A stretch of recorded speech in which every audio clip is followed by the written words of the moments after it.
சிறுகதையால் திருக்குறள் நேற்றைய நிகழ்ச்சி இன்று தொடர்கின்றது.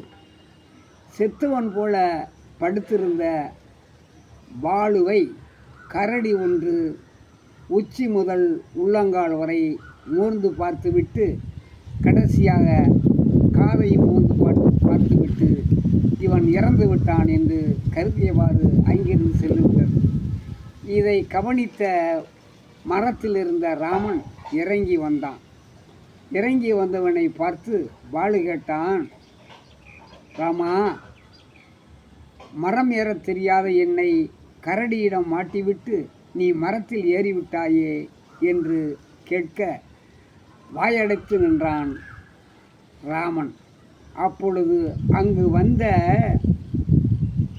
தன்னுடைய பிள்ளைகளை காணவில்லை என்று தேடி இறுதியில் காட்டுப்பகுதிக்கு வந்த ராமுவின் தாயும் பாலுவின் தாயும் அவர்கள் இருவர் பேசுவதை காதில் கேட்டு பாலுவின் தாய் பாலுவை கட்டிப்பிடித்து அழுதாள். ராமனின் தாயோ ராமனை, ராமா, கடந்த வாரம் உன்னை ஆற்றில் நீச்சல் தெரியாத உன்னை காப்பாற்றினான், உயிர் காப்பான் தோழன் என்பதையும் நிரூபித்தான் பாலு. ஆனால் மரம் ஏறத் தெரியாத பாலுவை நீ கரடியிடம் மாட்டிவிட்டு மரத்தில் ஏறிவிட்டாயே, நீ எல்லாம் நண்பனா?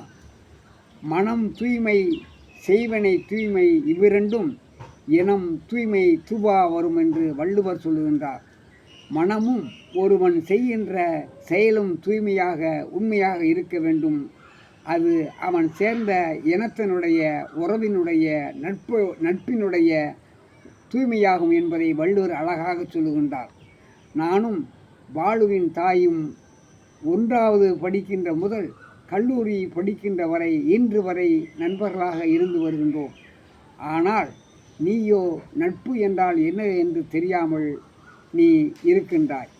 எனவே பாலுவை போல ஒரு நண்பனை நீ அடைந்தால் நீ உன்னுடைய பண்பாடும் உன்னுடைய உள்ளமும் உள்ளத்தில் இருக்கின்ற எண்ணமும் சிறந்து இருக்கும் மற்றவர்களால் நீ போற்றப்படுவாய்.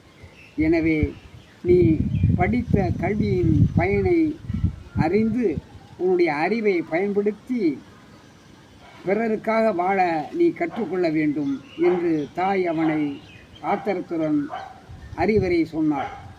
எனவே மாணவ செல்வங்களே, இந்த கதையை, இந்த திருக்குறளை ஒப்பிட்டு பார்த்து அறிந்து நீங்கள் செயல்படுங்கள்.